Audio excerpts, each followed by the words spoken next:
How to compete with yourself and be the best version. Welcome, sunshine, to Smart Investor Family, the place where future billionaires come to get inspired to act. We are thrilled to have you on board and help you grow your wealth. If you're not subscribed yet, you're missing out. Make no mistake, life is a competition. However, your opponent might not be who you think it is. Here's how to compete with yourself. Do you ever feel like days keep going by, you are getting old and nothing exciting seems to happen? Well, we've identified some of the core reasons behind your issues. Let's dive in and learn how to compete with yourself. All your friends on social media seem to be working hard, traveling, making progress, and living their best lives. And there's you, sitting on your couch and scrolling through your phone, chewing on that fast and cheap dopamine. And the only one responsible for all of this is you. Follow through the end to find out why and how to fix it before it's too late. Some hard pills to swallow. People are always competing, from school rankings to sports games to job promotions to social media likes. But this kind of competition will only hold you back, and over time, turn you into one of those social justice warriors who would rather yell at a screen than make their bed first thing in the morning. So, here's an alternative. How about competing with yourself instead? We know that what we just said is different from what most people think and maybe even from what our parents taught us. But if you don't like where you are now, you need to change your way of thinking and start over. We all have biases, whether we want to admit it or not. Psychological and scientific facts about competition. Let's start with the social comparison theory because you need to understand how your brain works before trying any quick fix. The social comparison theory was introduced by social psychologist Leon Festinger in 1954. This theory explains why it is in our nature to judge ourselves by comparing our skills, accomplishments, and traits to those of other people. Festinger argued that people have a natural need to get accurate self-evaluations and lessen their doubts about themselves. He said that social comparison is a way to do this. Before you learn how to compete with yourself, you need to understand what social comparison is. There are two main types of social comparisons that you need to be aware of: upward and downward comparisons. Let's take a closer look at each type and understand what they're all about. Upward social comparison.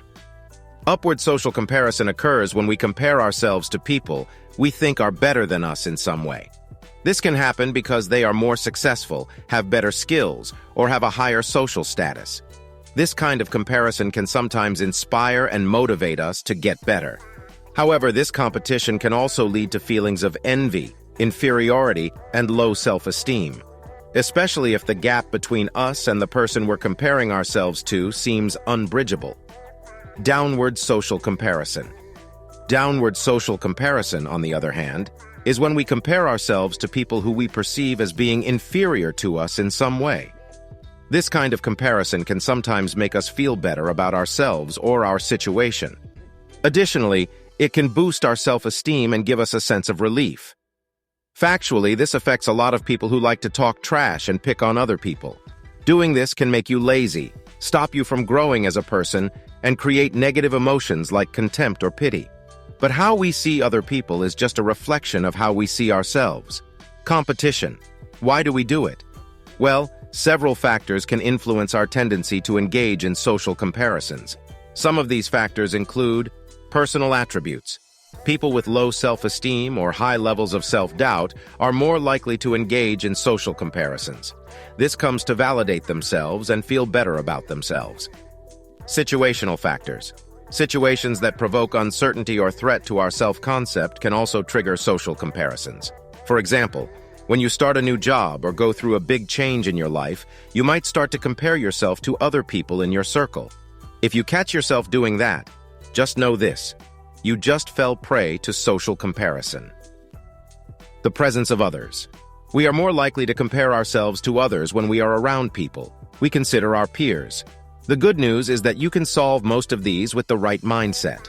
Here are a few strategies for competing with yourself. Tip 1. Cultivate self-awareness. Notice when you're comparing yourself to other people and acknowledge the feelings and thoughts that come with it. By learning more about yourself, you can shift your attention back to your growth and goals. Tip 2. Practice gratitude. Regularly practicing gratitude can help counteract the negative effects of social comparison. How? By focusing on the positive aspects of your life and acknowledging your achievements. Tip 3. Limit exposure to competition triggers. Social media can be a significant source of social comparison. Consider spending less time on these platforms or unfollowing accounts that make you feel jealous or like you're not good enough. Remember that most people who have influence just try to sell your dream life. They don't have it. But by showing you an ideal, they get the money they need to make it happen. The time on your watch is money for them. More people need to know this. Here are some things you can do daily to make the competition with yourself smoother. Tip 4. Set personal goals. Setting goals for yourself is a great way to compete with yourself. Your goals should be SMART, which means they should be specific, measurable, achievable, relevant, and time-bound. This means you need to know exactly what you want to accomplish, then break it down into steps, set a deadline, and check in on your progress often. By doing this, you can plan for your growth and stay motivated to reach your goals. Tip 5. Reflect on your progress. Self-competition is impossible without reflection. Taking the time to think about how far you've come helps you stay focused on your goals. Moreover, it helps spot potential problems and come up with ways to deal with them. Assess your successes, setbacks, and areas where you can improve regularly. This will keep you on track and, if necessary, change your plan. Tip 6. Keep a journal. Keeping a journal is a great way to keep track of your progress and push yourself to do better. Write down your goals, what you've done, what's hard, and what you've learned.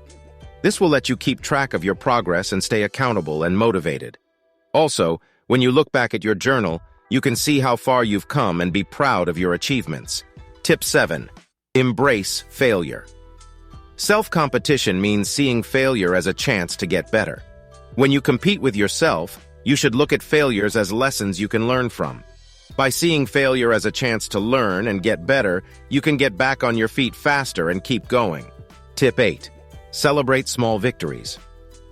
Self-competition requires that you recognize and enjoy your small wins.